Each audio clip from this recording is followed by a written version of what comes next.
Olá, tudo bem? Estamos de volta aqui com o programa Pontuando. Hoje nós vamos falar um pouquinho de Zen Budismo, a partir da resenha do livro da filosofia do Zen Budismo, que o autor aqui na revista Sísifo, de dezembro de 2021, colocou em discussão e resenhou. Na realidade, dois autores, Matheus Olavo Costa, que é professor de filosofia da UERR, pós-doutorando em filosofia da USP e doutor em ciências das religiões da PUC, filósofo e membro da ALAF, e Ana Carolina Mariani, mestre em ciências da saúde, UNISA, especialista em saúde da família, Unifesp, e médica. Bom, como os temas ligados a análises filosóficas são temas profundos e às vezes de difícil discussão, inclusive para mim, porque não sou filósofo, sou um leitor curioso, embora esse livro eu tenha tentado lê-lo. Eu digo tentado porque eu passei por muitas partes em que eu tive que fazer recorrências a citações de ideias, citações de autores, e nada como um filósofo para fazer uma análise. Eu li como leitor habitual do Byung-Chul Han e leitor habitual de filosofia, entre outras coisas que me chamam ao interesse. No entanto, achei interessante nós fazermos uma abordagem sobre isso, e eu vou começar a ler porque o texto é grande, para evitar que a gente fique muito tempo falando. Você vai ouvir aqui alguns trovões, mas ele faz parte aqui dessa nossa introdução aqui, porque aqui está chovendo bastante. Muito bem, dito isso, os autores Matheus e Carolina iniciam suas abordagens. Byung-Chul Han, natural de Seul, na Coreia do Sul, filósofo e professor da Universidade de Berlim, na Alemanha, fez doutorado em filosofia, teve como tema a filosofia de Heidegger.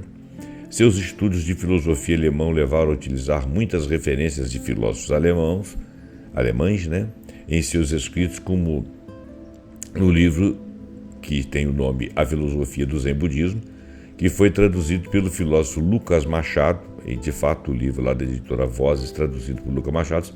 Machado também especialista em filosofia alemã e presidente da Associação Latino-Americana de Filosofia Intercultural, a chamada ALAF. Neste livro, que agora nós vamos resenhar, Han apresenta muitas das ideias dos filósofos alemães, como Hegel, Heidegger, Kant, entre outros filósofos europeus, em comparação ou contraposição à filosofia do Zen Budismo, em comparação ou a contraposição da filosofia japonesa do Zen Budismo. Ao contrário de uma tendência de publicações brasileiras, Han vai além da introdução e debate mais frontalmente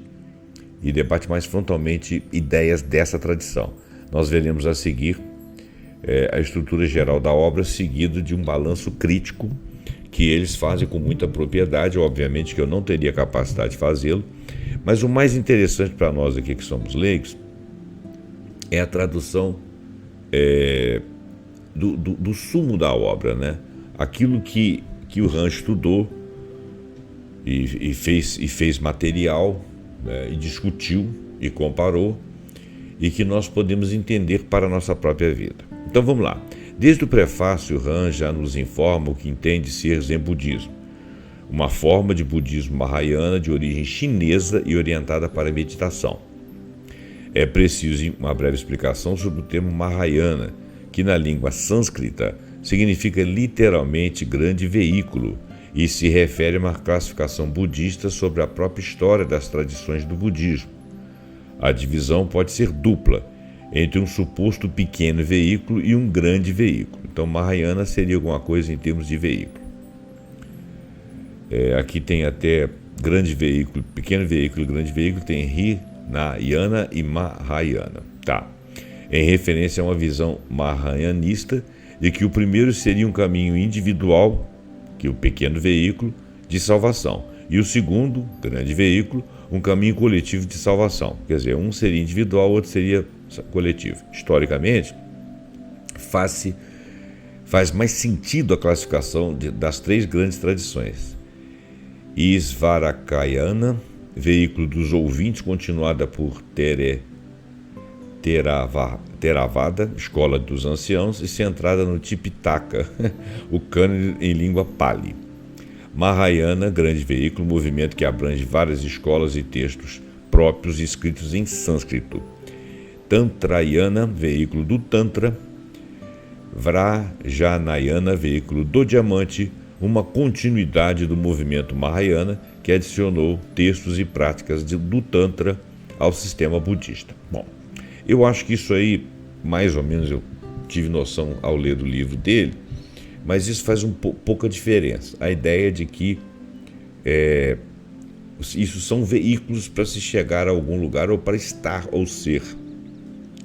Chegar a uma salvação ou algo assim. Agora, o que vem a ser salvação na maneira de pensar deles, né?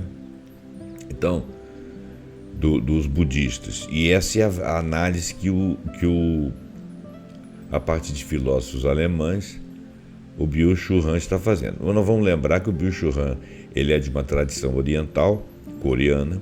A tradição oriental coreana, ela é mais próxima dos chineses, menos próxima dos japoneses. Existe inclusive uma certa diferença de visões e enfrentamento de ideias, e são civilizações que se estranham, e eu nunca consegui entender muito bem, porque para nós aqui eles são todos um povo muito parecido, mas eles se sentem muito diferentes.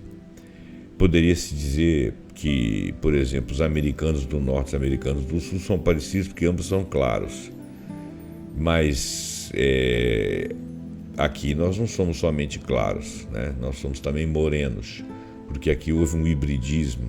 Aqui tem um hibridismo com populações indígenas e com populações negras. Então a nossa parecência, por mais que possa ser similar à parecência dos seres do norte, nós não somos muito parecidos. Nós, na nossa opinião, não nos vemos parecidos. Eles lá também, de repente, não. Então vamos ficar por aí. Voltando à definição de Han, podemos dizer que ele adiciona duas características ao Zen budismo que são ressaltadas em toda a obra: o ceticismo zen budista no que concerne à linguagem e ao pensamento conceitual teórico, que seria a força filosófica inerente ao zen budismo. Eles têm uma dificuldade de conceituar, quer dizer, não sei se a palavra certa é dificuldade, mas eles têm assim uma opção de não fazer definições e conceitos. E que isso aí seria a força filosófica inerente ao Zen budismo. E o uso de haikus ou haikais, que seriam poesias japonesas de 22 sílabas em 3 versos de 5, 7 e 5 sílabas, respectivamente, como uma expressão poética que ilustra ideias ou insights do Zen budismo. Tá. Especialmente sobre esse último caso e sobre o tema de forma geral, Han adverte também sobre um objeto que não é filosofia em seu sentido próprio, que se pode refletir também filosoficamente. Assim, sua filosofia do Zen budismo, que ele produziu, se nutre de um filosofar sobre e com o Zen budismo, sobre o Zen budismo e, ao mesmo tempo, com ele, fazendo uso das suas metodologias.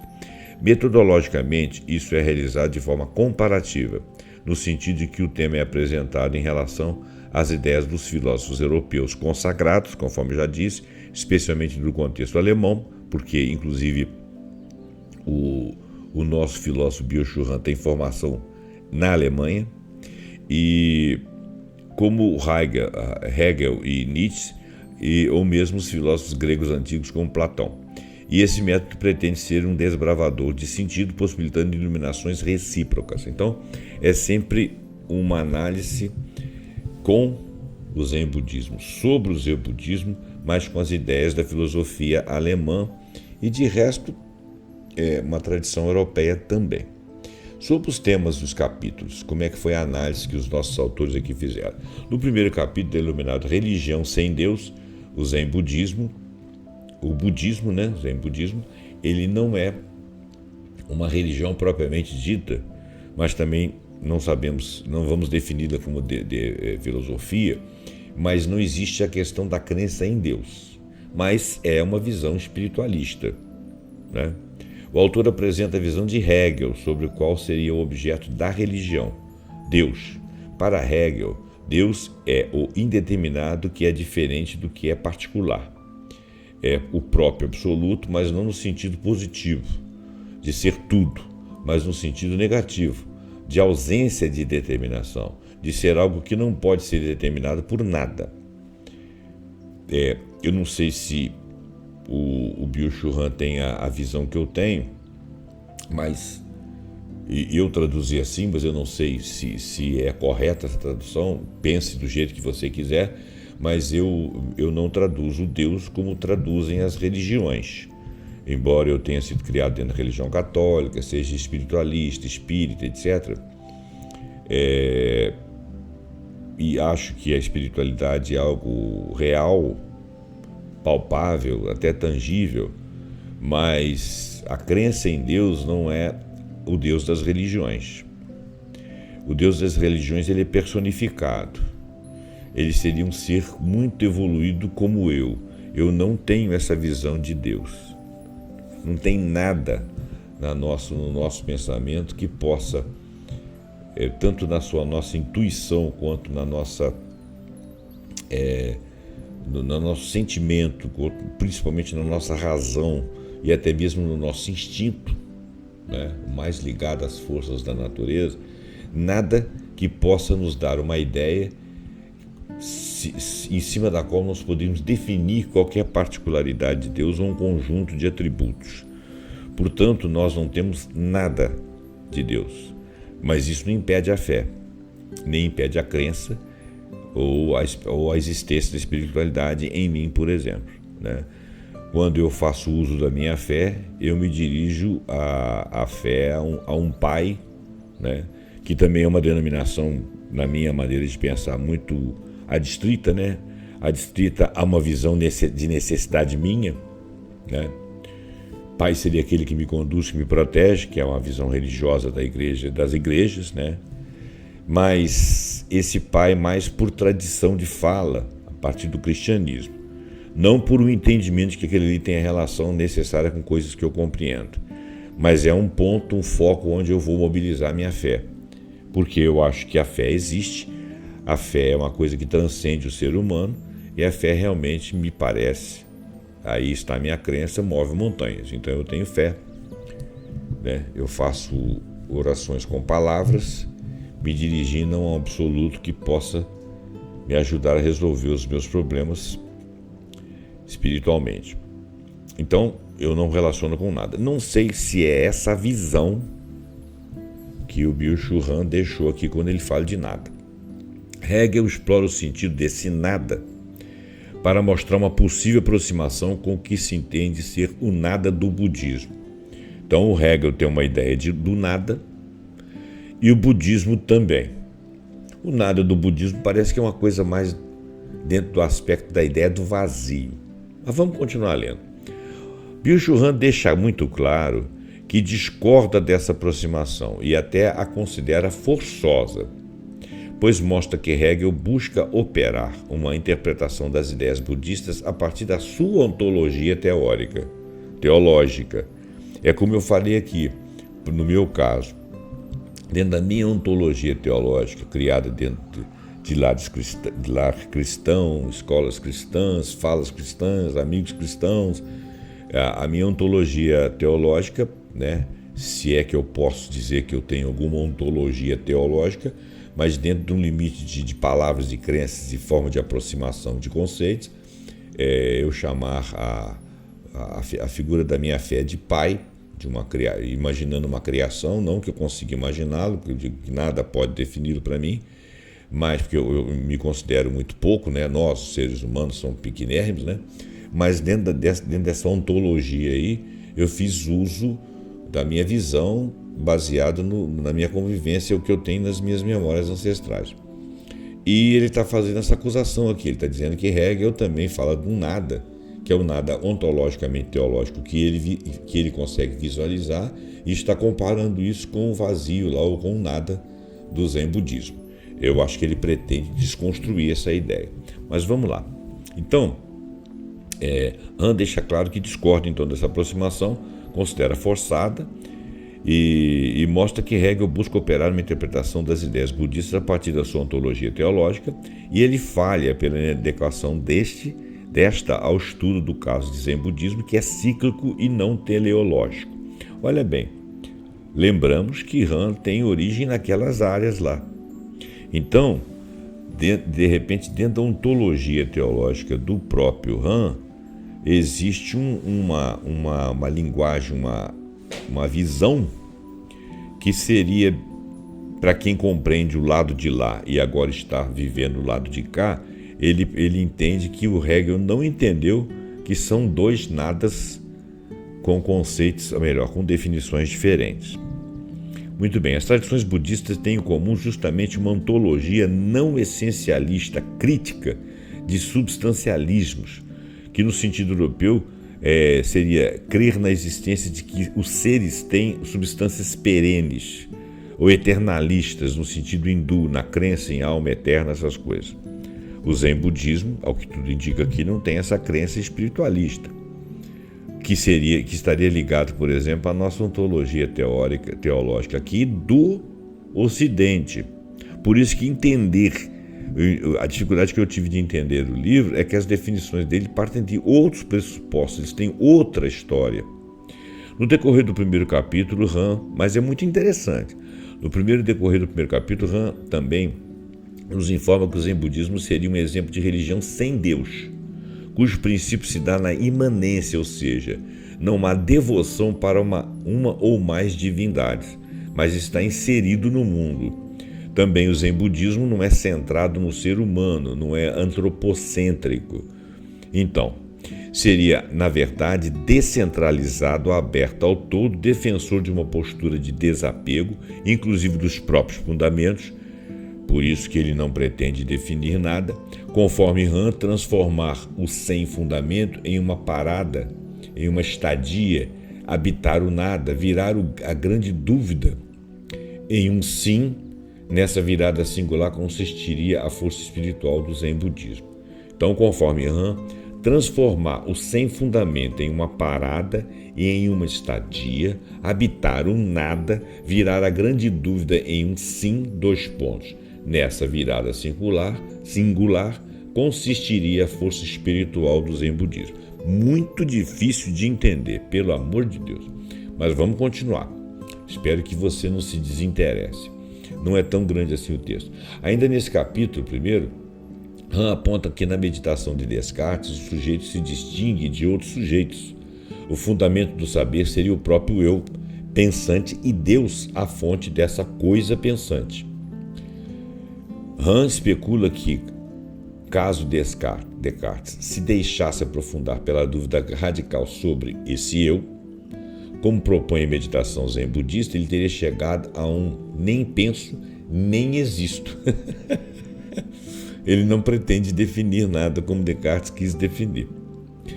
E, inclusive, esse bilogismo aí, um silogismo manco que eles traduzem do Descartes aí, penso logo existe, ele é um silogismo manco, né? Porque eu já tive a oportunidade de falar isso outras vezes. Penso logo existe, então eu posso dizer assim, a pedra não pensa, então ela não existe. Ora, seria assim uma forma de ver a vida muito exclusivista, né? A existência real da pedra para mim é tão real quanto a minha existência. E o fato de eu pensar não define o fato de existir. O fato de eu pensar define o fato de eu saber que existo, que são coisas diferentes, né? Mas o Zen budismo discute inclusive esse pensar e esse existir. Talvez porque eles não queiram definir nada. Mas como racionalista, tanto Descartes quanto Leibniz sentiram necessidade de se apegar nesses fundamentos últimos do mundo. O eu e o Deus distinto do mundo, um dualismo sujeito-objeto. E mesmo Heidegger também se apegaria à necessidade da existência de Deus, o que o diferencia da filosofia zen budista. Para o zen budismo, não há o transcendente que se opõe aos fundamentos últimos das coisas, nem mesmo uma divindade para o ser retornar misticamente, nos absorvendo nela, como apontado pelo mestre Eckhart. Numa concepção bem diferente, Han mostra que o zen budismo nos propõe esvaziar o coração, tal como uma risada espontânea que joga para fora qualquer apego interior, numa aproximação com o Zaratustra de Nietzsche. No segundo capítulo, denominado Vazio, muito difícil esse capítulo, Han fundamenta ainda mais a sua comparação entre a filosofia europeia e o zen budismo, focando na discussão conceitual de substância em relação ao conceito de vazio. Para o autor, Han, substância seria um conceito fundamental do pensamento ocidental, a ideia de que existe uma substância. O mais interessante é que quando você pega a coisa que seria substancial dentro da definição que nós temos, ou da visão, não vou nem dizer definição, da sensação que nós temos de substancialidade das coisas, nós próprios, se você fizer o estudo lá da química e da física, você vai aprofundando com um microscópio atômico e vai achando vazios, e a física considera que aquela sensação de ideia, de presença, de cor, de temperatura e tudo tal, é estruturada por forças, por alguns conceitos da natureza, mas que a substância última realmente não existe, mas isso aí não é uma visão da física. O zen budismo vê isso aí, mas talvez definindo de outra forma. Então,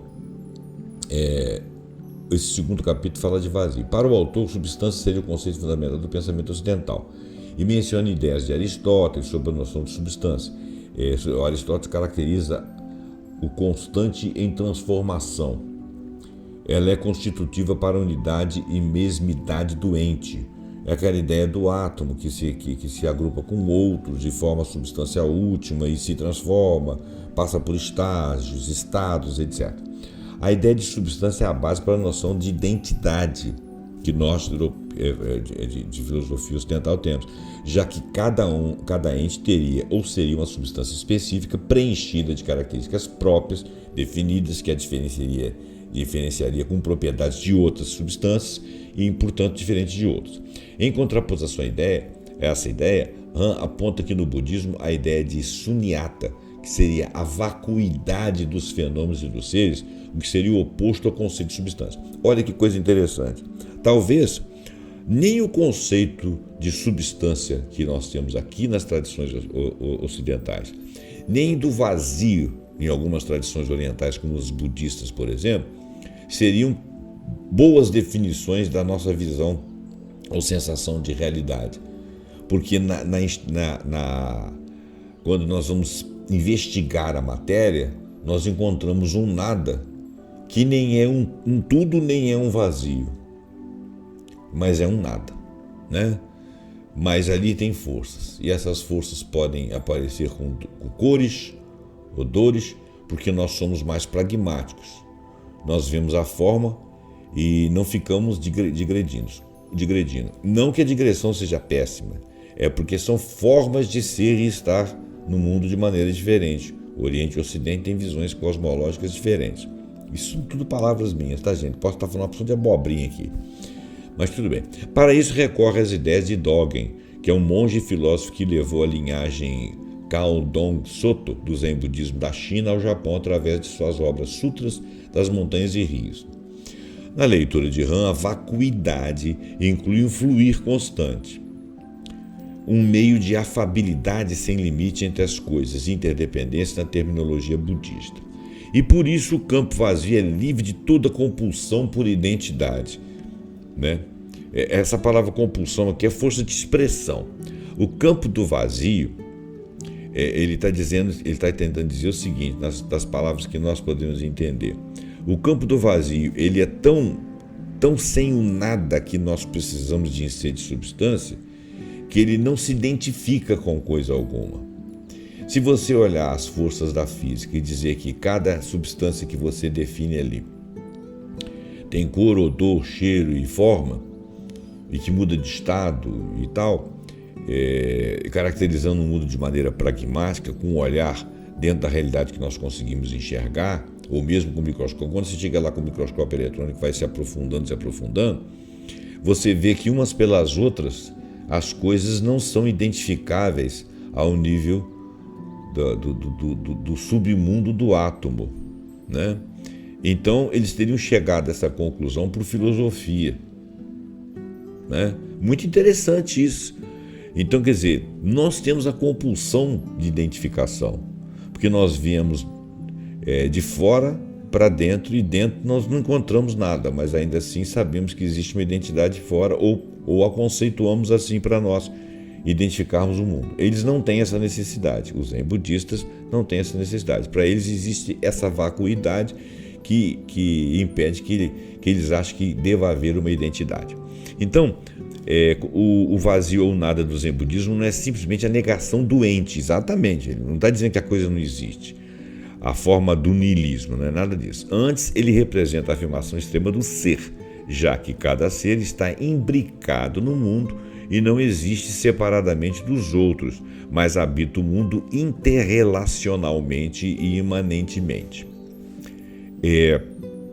Imanentemente seria a propriedade de ser e estar como outros, e por isso que existe a inter-relação, porque muitos habitamos aqui, mas eles evitam as definições dos conceitos e as identidades últimas.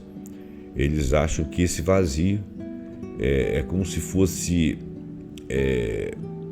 um contínuo imbricado no mundo que se interrelaciona e que é imanente esse contínuo existir por estar aqui no mundo. Heidegger também valoriza o nada ou o vazio e via nele a potência do ser, que é o ser I, da Zen, que são palavras alemãs, tá, gente? Uma abertura para a existência, sendo um lugar aberto na leitura de Han. O vazio zen budista, no entanto, é mais radical, ele é mais disperso, descentralizado, ele não aponta nem mesmo para essa abertura em um suposto lugar. Não define um lugar de estar e ser. Pode-se concluir pela leitura do capítulo do vazio que na filosofia europeia o que se busca é o fundamento das coisas, as estruturas, os alicerces, né, digo eu, sendo uma filosofia de identificação, ou seja, de identidade, como nós distinguimos, por outra, como nós nos distinguimos do mundo.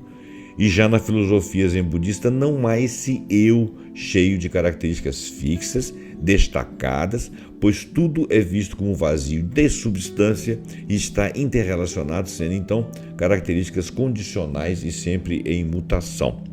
É um fluir. Nós existimos enquanto fluição. Doido demais, né?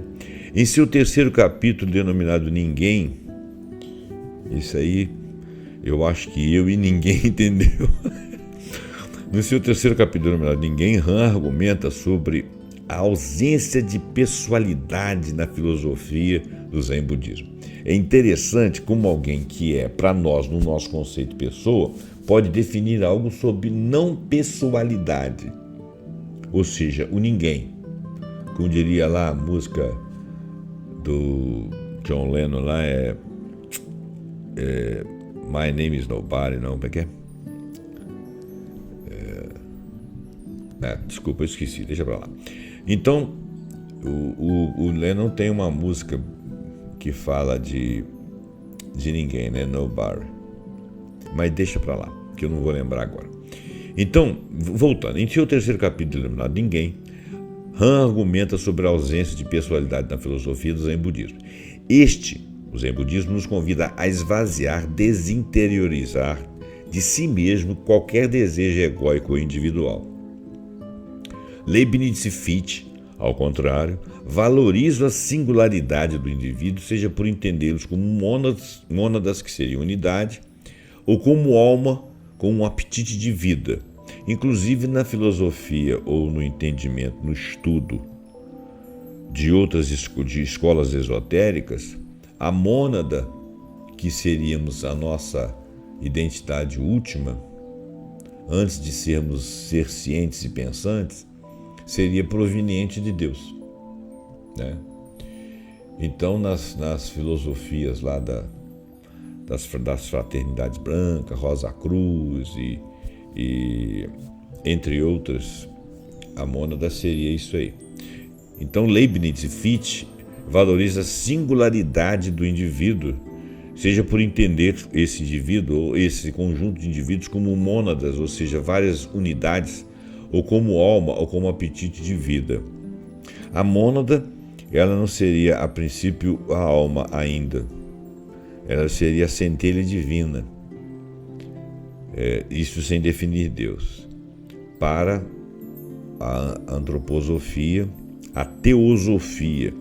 Inclusive, a teosofia se aproxima um pouco das escolas orientais, porque a teosofia também não define a figura de um Deus. Já a Rosa Cruz, você, para poder caminhar lá pela senda, você tem que definir uma crença em Deus, não que você o defina, não há necessidade, é o Deus do seu coração segundo eles, mas você tem que ter a crença nessa firmeza aí.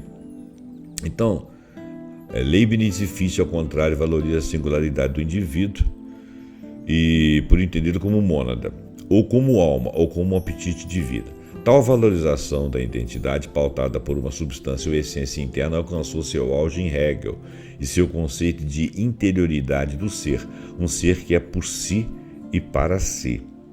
Diferenciado dessa perspectiva, Hans cita a visão do filósofo zen budista da escola de Kyoto, Keiji Nishitani, sobre Ikebana, a arte dos arranjos florais.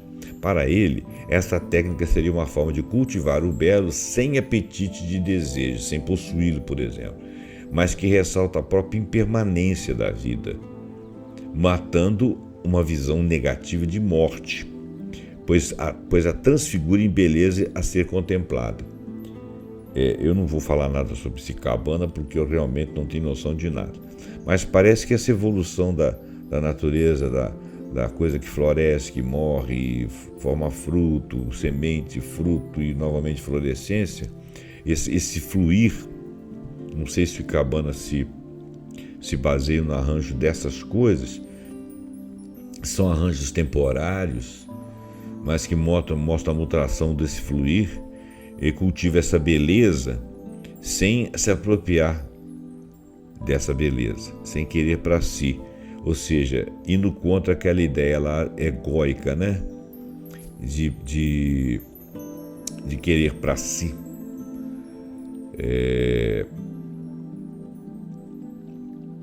Deixa eu ver aqui. Leibniz, eu perdi onde eu li a palavra egóico aqui. Mas tudo bem. Egóico ou individual. Isso, sem ser individualista. Isso individualista enquanto sociedades também, né? Porque você pode traduzir coisas para o seu grupo, sua tribo, sua civilização, sua etnia, né? Para essa técnica, seria uma forma de cultivar o belo sem apetite e desejo, mas que ressalta a própria impermanência da vida, matando uma visão negativa da morte, pois a transfigura em beleza a ser contemplada. Então a morte em si seria apenas uma passagem. Han cita ainda os casos do teatro de No e dos haikais, para lembrar dessa despersonalização zen budista, mostrando o impacto cultural dessa tradição e como suas ideias se realizam em diversas práticas. O quarto capítulo, Habitar Lugar Nenhum, que é o negócio aí que tem a ver com a música do John Lennon, que eu sinceramente não estou conseguindo lembrar aqui, leva esse nome, Habitar em Lugar Nenhum, em referência à Sutra do Diamante, uma antiga escritura mahayana e na obra de Dogen, e significa não se prender a nada, não permanecer em si mesmo, deixar a si mesmo passar em um estado de serenidade, de não apego ao próprio corpo e à própria mente. Aqui Han compara duas visões: a visão zen budista, que entende que o que temos é uma experiência da iluminação, o que existe é o aqui e o agora, e a visão da doutrina cristã, que cultiva a fuga, que se preocupa com o que vai acontecer no final dos tempos. Fujo do aqui e agora. Então, uma está ocupada, está aqui, permanente, em desejo, em mudança e e se preocupa com o final dos tempos, o devenir.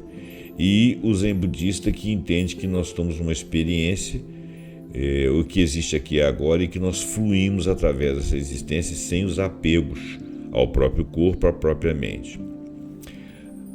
Louco, né? Nessa comparação, Rama utiliza os relatos do diário de viagem de Basho, que caminharia em direção a lugar nenhum, e os compara ao livro do Gênesis, em que Abraão parte em direção a outro lugar para tomar posse de outras terras. Não sei se é Abraão, e depois Moisés também, mas então a viagem de Basho, ela caminharia em direção nenhuma, ela estaria fluindo, mais uma vez fluindo, enquanto que no livro do Gênesis, Abraão estaria tentando se estabelecer em algum lugar como Moisés o fez. Han ainda relata que o habitar lugar nenhum como errar pressupõe uma abdicação radical da posse do meu, aquilo que é meu, o eu, né?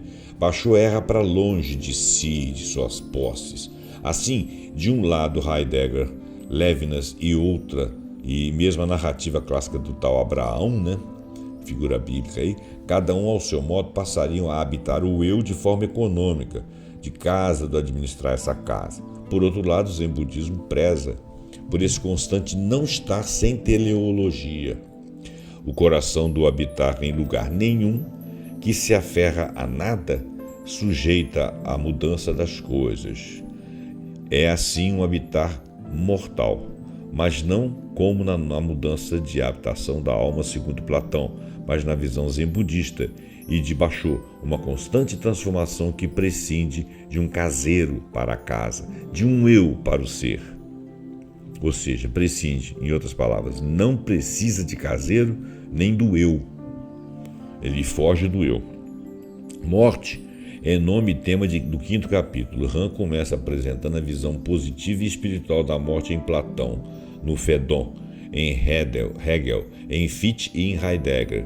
Ele reafirma o eu e o seu espírito ou essência, e que aponta a necessidade de afirmação heróica desse eu diante da morte. Na nossa visão aqui, esse eu existe e sai desse corpo que se perde e vai para algum lugar e se mantém esse eu. Para a perspectiva dos monges filósofos zen budistas Dogen e Issa, não sei se é Dogen, deve ser Dogen e Issa, a morte é justamente uma expressão de impermanência. É aqui que eu não entendo se ele acha que tudo se dissolve após a morte. Se por um lado todos eles concordam que a morte não é evento assustador, fica clara a diferença de significação. Platão e seus leitores alemães contemporâneos valorizam a morte como realização do eu, enquanto os zen budistas veem o evento da morte como uma forma de fluidez que prescinde de um eu e que pode servir ela mesma para a iluminação em vida. Muito difícil de entender. Han ainda um momento em que eu vou ler de maneira como está aqui. Há ainda um momento em que Han nos apresenta comparativamente a visão de morte na filosofia zen budista e na filosofia cristã. Na filosofia zen budista, a morte seria um evento natural, exemplo da própria finitude. Ok. Já na visão cristã de Eckhart, a morte em Deus, é animada pelo esforço por uma infinitude em que nada morre, mas se une ao infinito divino. Han entende a morte na visão zen budista como imanente, não havendo nenhum outro lugar para ir, mas apenas uma grande morte em que há consciência profunda da ausência de si. Quer dizer, seria a negação da nossa permanência, seria a negação de que nós teríamos aqui uma alma que sairia de nosso corpo após a finitude desse mesmo. Talvez a expressão do zen budismo não seja errada, seja até bacana, porque ela fala de fluidez e não se prender o aqui e agora nem valorizar ego. Mas seria uma visão extremada no dizer que você praticamente não existe e que na finitude nada permanece, se é que eu estou entendendo. E a nossa visão ocidental, seria talvez presa demais ao eu, individualista demais, e uma necessidade, um medo da morte, uma necessidade de caminhar e continuar evoluindo. Eu não sei dizer qual das duas realidades são de fato a realidade da nossa existência. No sexto e último capítulo, afabilidade, esse tema é entendido como agir gentil, aberto e desinteriorizado nas interrelações. Deixa eu ler de novo. No sexto e último capítulo, afabilidade, esse tema é entendido como o agir gentil, aberto e desinteriorizado nas interrelações, um não agir combativo, heróico, opositor ou hostil. Nesse sentido, o budismo e também a filosofia zen budista propõem o conceito ético de metta com 2 T's, termo na língua Pali, que seria uma espécie de afabilidade praticada para com todos os seres, uma amorosidade como normalmente se traduz no Brasil, amorosidade. Em comparação a essa ideia, o autor faz referência à visão de Aristóteles sobre a amizade, o que é uma relação de espelhamento entre si e os outros. Percebe-se o si mesmo no amigo, se ver e ver o outro. Os amigos na ética aristotélica não são necessariamente recíprocos um com o outro.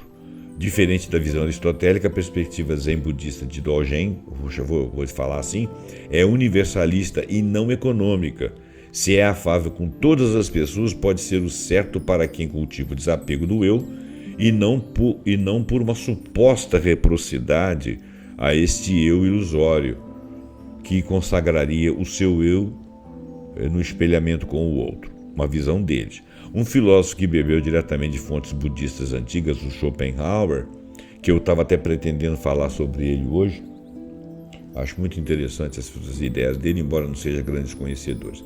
Então, um filósofo que bebeu diretamente das fontes budistas antigas, Schopenhauer, propõe também uma ética da compaixão, que é vontade para o bem-estar do outro e não contra o outro. A compaixão teria uma ética, né, de respeito à existência do outro, e essa ética incluiria uma empatia, e a empatia mobilizaria a compaixão, e mais do que a compaixão, você poderia fazer uso do altruísmo, né? Então, o Schopenhauer propõe também uma ética da compaixão, que é a vontade para o bem-estar do outro e não contra o outro. Num sentido parecido, Buber propõe uma relação dialógica que salienta uma ética que se situa entre eu e tu, eu e o outro, né?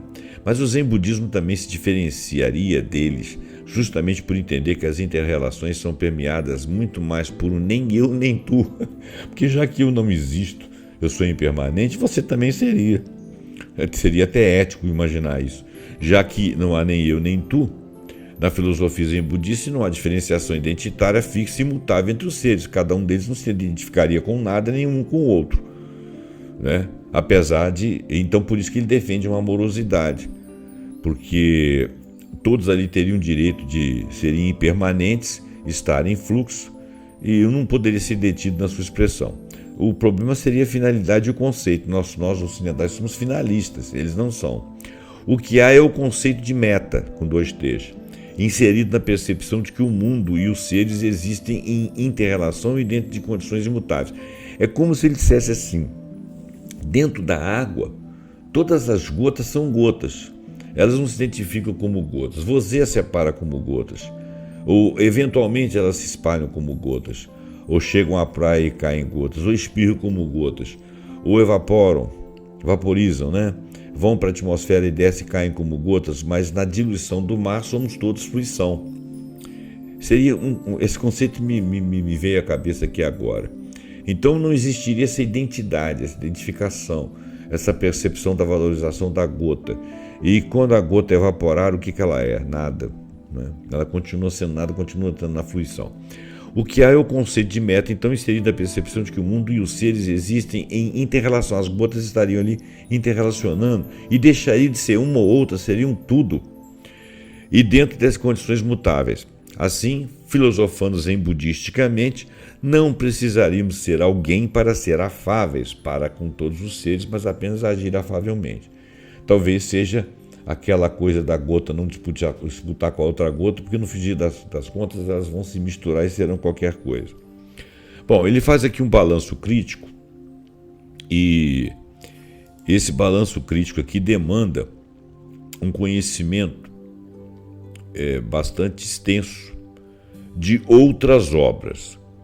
Eu não vou fazer esse balanço crítico, embora ele seja muito importante filosoficamente falando, porque ele pega aqui alguns pretensos erros ou pretensas comparações mal feitas de Hahn, mas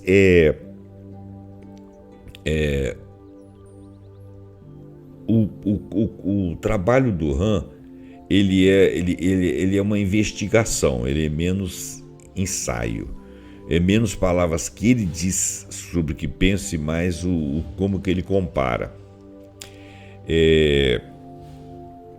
Existem outros autores que nós estudando poderíamos comparar, e se eu ler aqui vocês passariam a entender. Ele faz uma crítica aqui também à questão das traduções do chinês, que não são assim tão bem aproximadas, tão bem estudadas, conforme são as traduções, por exemplo, de outros idiomas, e por exemplo, japonês.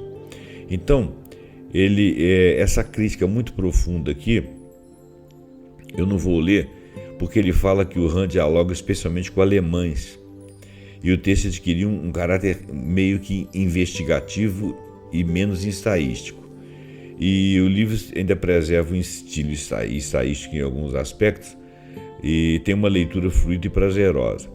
Eu acho que o interessante para nós é entender, ele diz aqui, por exemplo, um elogio que deve ser feito é que não se trata de uma mera introdução, mas de um livro que propõe um diálogo conceitual que começa a aprofundar debates ainda pouco trabalhados filosoficamente com o budismo no mundo todo. O gênero introdução, a nosso ver, já não é o suficiente para a situação atual do debate filosófico brasileiro sobre o budismo, que já conta com obras de especialistas locais como J. Monteiro, G. Ferraro, D. Lundo, A. Gouveia, Machado, Tsai e tantos outros. Assim, a tradução desse livro de Hahn foi benéfica, pois esse autor pressupõe que o leitor já conheça mínimo sobre o Zen budismo, com conceitos básicos de história budista, conceitos presentes sobre Shobo Genzo ou Dogen, ou a história do boi e o seu pastor, que não vem ao caso. Essa obra vem, então, investigar que filósofos e filosofias brasileiros discutiam de maneira muito mais corajosa e direta com conceitos e autores budistas, citando obras primárias, dialogando horizontalmente com filósofos também europeus e, por que não, a filosofia brasileira. Então, é uma obra, é uma resenha voltada para os filósofos, vamos dizer assim, é uma obra que esse rapaz aqui, essa menina, esse rapaz, o Matheus e a Ana Carolina, fizeram, voltada para o estudo de filósofos. E eu li como autor, né? como leitor, absolutamente desconectado com uma competência filosófica. Então, o Hahn nos ensina uma bela lição de escrita filosófica por enfatizar que, mesmo com expressões originalmente não filosóficas, ou seja, ele não usa muitas palavras densamente filosóficas, como poesias de Bachot, é possível filosofar. Mais do que é possível é até desejável. E ele escapou de perguntas demasiadamente amplas e improdutivas, como, por exemplo, o budismo é uma religião, o budismo é filosofia. Ele não definiu nada disso. De fato, no livro dele você não tem essas pegas. Ele não faz as pegas, talvez pela ontologia dele, ele não faz as pegas ocidentais, mas também ele não as faz orientais. Então a gente fica na contingência de entender um pouquinho. Mas é muito difícil ler aquilo. Tá? Talvez essas filosofias, as que nós estudamos aqui no mundo ocidental, Kant, Heidegger, Schopenhauer, Hegel, etc., e essa visão do ser filosófico e essa visão do não ser filosófico também, vou chamar de filosófico do Zen budismo, são complementaridades que a gente teria que ver sobre a nossa sensação da nossa densidade. O mundo ocidental é muito denso de substância. Talvez a gente teria que tirar um pouco dessa substância, mas eu ainda penso que nós deveríamos nos olhar empaticamente e relacionar eu e o outro, pela nossa histologia. Pela nossa histologia estaria errado, mas pelo nosso histórico. Vou dizer aqui, como disse, pela nossa ontologia, né? Pela maneira como nós criticamente vemos o mundo ou filosoficamente vemos a vida. E eu acho que ao mesmo tempo que tira o valor do ser individual do ego, ao mesmo tempo coloca o valor na fruição da própria vida. Então, eu acho que a leitura é bonita pela fruição da vida. Eu não sei que título que eu vou colocar, só vou escolher isso aqui agora. Talvez eu coloque assim: o Zen Budismo e a fruição da vida. Tá bom? Muito obrigado. Até o próximo programa pontuando com algum assunto que nós acharmos muito interessante. Até lá.